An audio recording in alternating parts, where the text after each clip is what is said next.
Hello and welcome to Venture Richmond's annual Downtown Update. Today we'll be reviewing key development projects along Downtown Richmond's Riverfront. Then we'll take a look back at updates on last year's big projects in the Arts District. All of them continue to contribute to downtown's growth and transformation. This year is shaping up to be a great one in downtown RVA. Let's kick this off with some exciting developments from our Browns Island improvement plan. Browns Island is less than a quarter of a square mile in size, but to Richmonders, it occupies a much bigger place in their lives and hearts. In fact, more than 1 million of them stepped foot on this tiny island last year alone. Some came for concerts, others for festivals. Countless others explored it while crossing the Teapot Bridge. A ton more dropped by during workday breaks and downtown explorations to simply enjoy the amazing views of the city against the backdrop of River Rapids. Many more arrived by kayak for a shady lunch break, and of course, thousands of school kids arrived with their classes to connect with nature in a new way. Each and every one of them had a big-time experience on this little island oasis. But did you know this little island, though steps away from major employers and the most popular entertainment venues in the city of Richmond, doesn't have a single water fountain, not a single bathroom? Did you know that this little island that hosts so many significant events lacks even the most basic infrastructure usually required to hold even the smallest get-togethers in the region's most basic parks? And not all entrances are ADA accessible. In so many ways, the immense appeal of this little island has managed to overcome many of its big-time challenges. Yet with each and every year, those challenges become more glaring. But now, we have a big plan to add big-time value to Richmond's favorite little island. We're starting by widening the bridge ramp to improve access and solving that bathroom and water problem stat. Then we're making things even more beautiful and more comfortable, planting large canopy trees for shade and adding seating, hammocks, swings, and more to help everyone get a little more relaxation. But a plan this big doesn't stop there. We're bringing in even more native plantings, creating a boardwalk, and adding floating canal art and even more sculptures. We're making lighting improvements and adding paths and walkways everywhere you look. And we're making them all ADA accessible so that every single member of our community has the equal chance to have a sizably wonderful experience on Browns Island. The City of Richmond has stepped up as a 50-50 funding partner with a commitment of $10 million and an additional $5 million as we continue raising funds. Venture Richmond, with its exceptional leadership from businesses and institutions across the region, has championed downtown for decades, working hand in hand as a partner with the city. It is the organization most uniquely positioned to raise the remaining $15 million from the private sector. Browns Island will join CoStar's $460 million expansion and the new Riverfront amphitheater as the centerpiece that will transform our historic and beloved riverfront into downtown's newest and most dynamic neighborhood. It's a big task, but like our favorite little island, we've never let size be a barrier. And with your support of Richmond's biggest little island improvement project, Browns Island will soon be bigger and better than ever.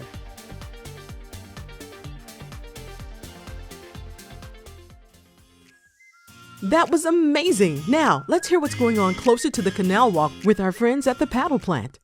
Went to the University of Maryland to study finance, and then my brother Alex, my cousin Kyle, and I fell in love with paddle, and we threw away all our good job opportunities and decided to come down here and open up Padel Plant. You know, we're making a dream come true, having a business with something that we love. Paddle is like a combination of tennis and squash, except it's even more fun. Think about it like a smaller tennis court, except with glass walls all around it, which makes it even crazier. The best thing about paddle is that it's easy to learn and hard to master. The racket is shorter than in tennis, and the serve is underhand, so the skill barrier to entry is lower. But because of the walls and everything, there's so many crazy trick shots and advanced skills that even a very experienced player is still looking to learn. There's a reason it's the fastest growing sport in the world, and we're so excited to bring it to Richmond. The most exciting parts about working in such a historic building, it was actually built in 1899, so from a completely different century, and it powered the city's streetcar, the first electric streetcar in the nation, which is a very cool fact about Richmond. And it continued to work until about 1969 when Hurricane Camille started to decommission the plant, and then it followed up by Hurricane Agnes in 1972. About 20 years ago, they put in this floor beneath us, and they did the annex extension connecting to the riverside on the James project. And it's still kind of missed seeing that tenant, that business, and that kind of community. Basically, our vision is as much energy in the building as possible, as much life as possible, more interactions, more people meeting each other, and it's all in the social aspect. So to be able to be downtown on the Canal Walk where there's just already so much life and more coming, it's the perfect location for what we want to create. The Canal Walk will be open. The murals will be visible and still up. It will never be closed. Anyone can walk through all the time. We're excited to finally say that. We serve pizza, focaccia sandwiches, gelato, salads. It's a full Italian bar. We're hopefully opening in May, and we're still under construction. You know how construction goes. But we're really hoping to open up early May. The Richmond community has just been so good to us in many ways, from the city government to economic development to fantastic groups like Venture Richmond. And you have the whole business community who's been so supportive of us, especially as younger guys going through it for the first time. While we do offer memberships, which is actually going to be your best move if you're a frequent player coming once or twice or more per week, anyone can come in and play paddle or pickleball or join one of our other activations like yoga on the courts, even as a non-member. Great stuff, guys. Let's take a short walk down the street to the newest addition to Richmond's live music scene. We have a variety of seating depending on how you like to enjoy your concerts. So for those that like to be up close in the action, we have reserved seating up front, we have VIP boxes, and then if you like to lay back on the lawn, we've got a spacious lawn area where you can just relax under the stars. So the venue holds 7,500 people, which means you have a lot of options for where you want to sit for the show. No matter where you're sitting, though, the music will make you feel up close and personal to it. Weather is definitely something we anticipate being an outdoor venue. So it's not much different than anything like a Squirrels event or a Kickers event. We're always watching the weather, always looking at the forecast and coming up with a plan and to make sure fans are notified of what's expected. But knowing Richmond, the fans are used to a little bit of weather and they're not afraid to get a little bit of rain. The best way to stay up to date with upcoming shows here at Allianz Amphitheater is allianzamphitheater.com. That's our official website. But also check out our socials because we'll be posting ticket updates, concert announcements, and behind-the-scenes sneak peeks about all the things that are happening here. Richmond is the place for a venue like this. Just sitting right here along the I-95 corridor makes it a great and natural spot for artists to stop as they're touring the East Coast. And unfortunately, without having a premier outdoor venue like this in Richmond, a lot of times artists have skipped over Richmond in favor of venues in places like Charlottesville or DC or Virginia Beach. So this gives artists a chance to come into the city and see what makes it so special to be here. Over the past 2 decades, Richmond has just seen such an incredible growth, and the demand for live music has been right there along with it. This opportunity gives us a space to bring that live music to Richmond and give major artists a place to play here, while also giving Richmonders a spot in their own backyard to come and check out a concert. The Riverfront is amazing in Richmond because it sits right in the heart of the city. So it's a place where nature and community and history all come together right here on the lower James, which is pretty incredible. And interestingly, the James River is the only river in any city in the U.S. with Class 4 rapids that run through it, which makes it a really neat environment for checking out a concert. Music fans are used to gathering right here on the riverfront, so this really isn't anything new for them. The most convenient thing about the riverfront location is that it's super easy to get to no matter how you travel. So with 95% of Richmonders within about a 25-minute drive from here, the infrastructure that already exists with major roadways and public transit, rideshare, and thousands of parking spots nearby make it super convenient to come check out a show. So our first concert is scheduled for June 6th, and that's with Kansas and 38 Special, and it'll take place right here. I know I'm ready to catch that first show. Let's hear some updates from CoStar, VCU, and VPM and their developments throughout downtown. In 2023, Nadia O'Day, Senior Director of Corporate Real Estate at CoStar Group, told us about the $460 million investment the company is making along downtown's Riverfront.